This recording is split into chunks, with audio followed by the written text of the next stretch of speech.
This day's been a very long time coming.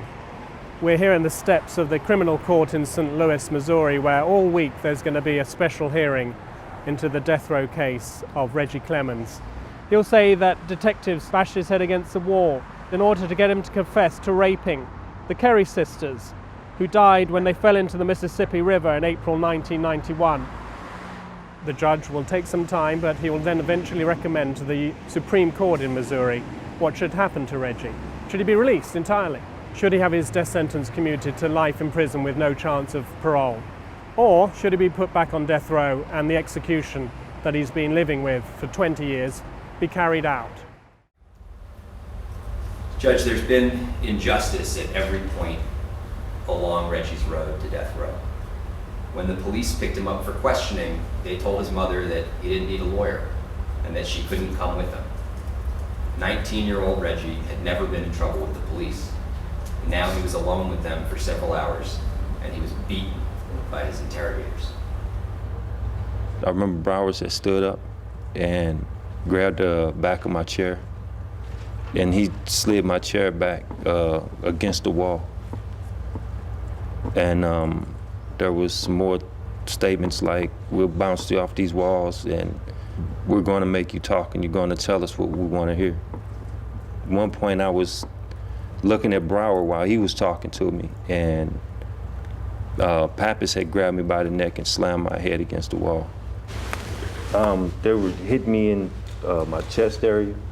When I was sitting down, they was hitting me more in my upper chest, but when they stood me up, they was hitting me in my side and in my sternum. I want to show you Respondent's Exhibit I. Do you recognize that as your booking photo? I guess it is.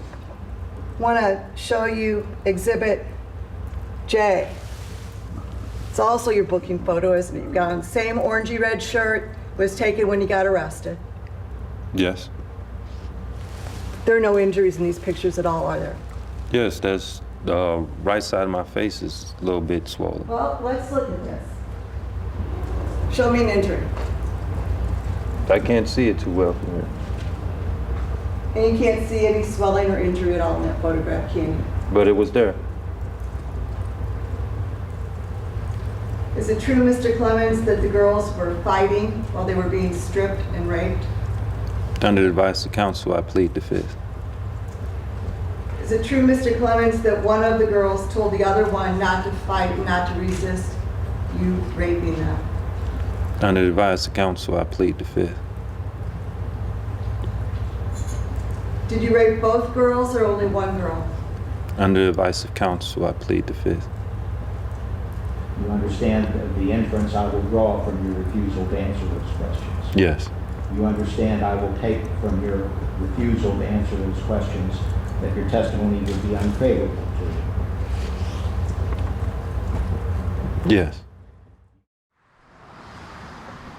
It's been an incredibly intense day. Been a lot that's come out, and we've had the experience of sitting there watching the mother of the two sisters who died, Mrs. Kerry, watching her crying in court, looking angry and depressed. She spent the last 6 hours having to sit 10 yards away from the man that she is convinced brutally raped and murdered her two daughters.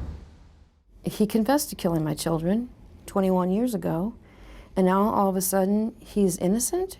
He's poor Reggie? Gee, I wonder if my kids were hurting when they were being beaten and raped, their clothes being torn off of them in the cold night by strange, horrible men who meant them no good.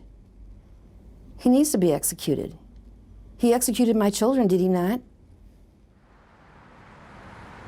You come out feeling very exhausted. You feel very sad having watched both Reggie Clemons, who's been on death row for 20 years, and the mother of the Kerry sisters sitting in the same courtroom. That's deeply saddening for me. And you feel overwhelmingly confused because you don't know where right from wrong lies in a case like this. And actually, now I come to think of it, that pretty much sums up the death sentence and the way it's applied in America.